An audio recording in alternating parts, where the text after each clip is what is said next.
इससे पहले कि राहुल गांधी और कन्हैया कुमार जी पलायन रोको रोजगार दो की बात करें कि जिस बिहार के लोगों ने इस भारत को बनाया है, जिस बिहार का इतना ऐतिहासिक गरिमा रहा है, उसके लिए ऐसे वक्तव्य देने से पहले उन्होंने क्यों नहीं सोचा।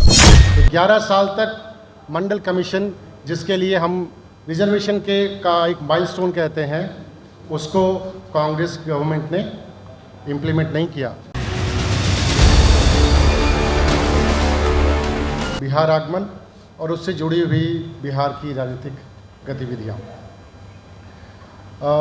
इस पूरे प्रेस कॉन्फ्रेंस को हम 2 भागों में लेंगे। हम अपने अपने वक्तव्य देते हैं, उसके बाद आप अपने सवाल हमसे पूछ सकते हैं। शुरुआत मैं खुद ही कर देता हूँ। पिछले 3 महीनों में 3 बार जब राहुल गांधी जी का पदार्पण बिहार की इस पवित्र भूमि पर हुआ, तो मुझे लगा कि राहुल गांधी जी अपनी गलतियों की माफ़ी मांगने बिहार की जनता के पास आए हैं, लेकिन अपनी राजनीतिक करियर की तरह यहाँ पर भी वो मुझे फेल होते हुए नज़र आए।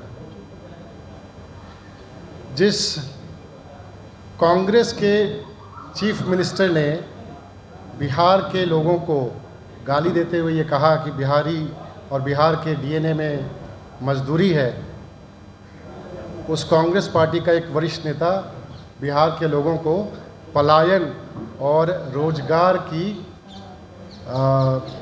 बात करने, उसका झांसा देने यहाँ आया।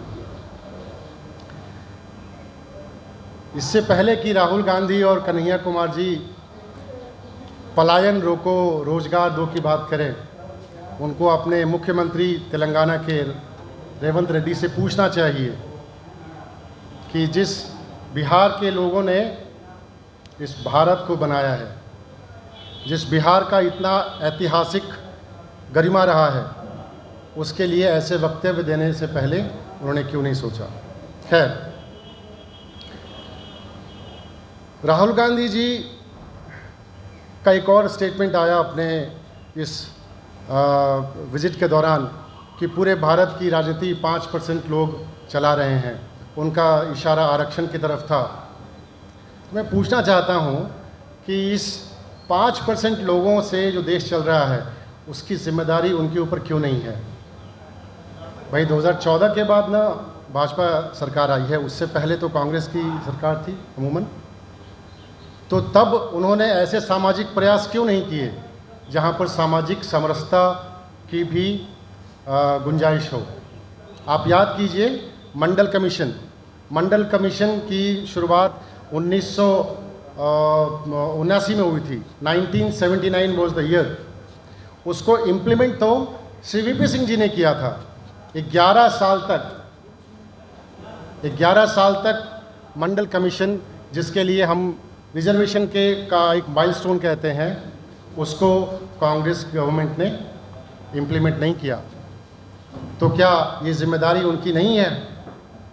और किस आरक्षण की बात करते हैं। आरक्षण समाधान नहीं है, आरक्षण समरसता का एक रास्ता है। समरसता समाज के सभी वर्गों के अंदर। आप एक वर्ग को तुष्टीकरण करके दूसरे वर्ग की राजनीति करना चाहते हैं, तो आप कैसे बीजेपी की रणनीति से पलट हैं। आप बात करते हैं रोजगार और पलायन की। बिहार में जब आपके महागठबंधन की सरकार थी, उससे पहले की आपकी सरकार थी, तो बिहार को मजदूरों की फैक्ट्री, पलायन का रास्ता बिहारियों को किसने दिखाया। आपने और आपकी गठबंधन सरकार ने दिखाया है। तो मैं तो ये कहना चाहूँगा कि चूँकि अब ये चुनावी वर्ष है, राहुल गांधी जी को बिहार की याद तब नहीं आई जब बाढ़ आया, कोविड के समय नहीं याद आई उनको, जब छठ में हमारे बिहारी भाई जब रेलगाड़ियों में पिसते हैं, मरते हुए बिहार तक पहुंचते हैं, तब उनकी तरफ से एक आधिकारिक कोई सूचना या कोई स्टेटमेंट नहीं निकल के आता है।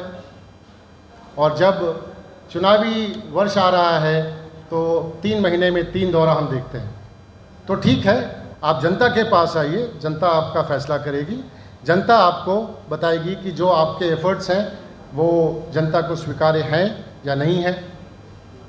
जन स्वराज की पदयात्रा पिछले 2 साल से चल रही है। अब आप देखेंगे कि सभी पार्टी अमूमन किसी न किसी तरीके से कोई पदयात्रा, किसी पदयात्रा के नाम से अपनी लोगों तक पहुंचने की कोशिश कर रहे हैं।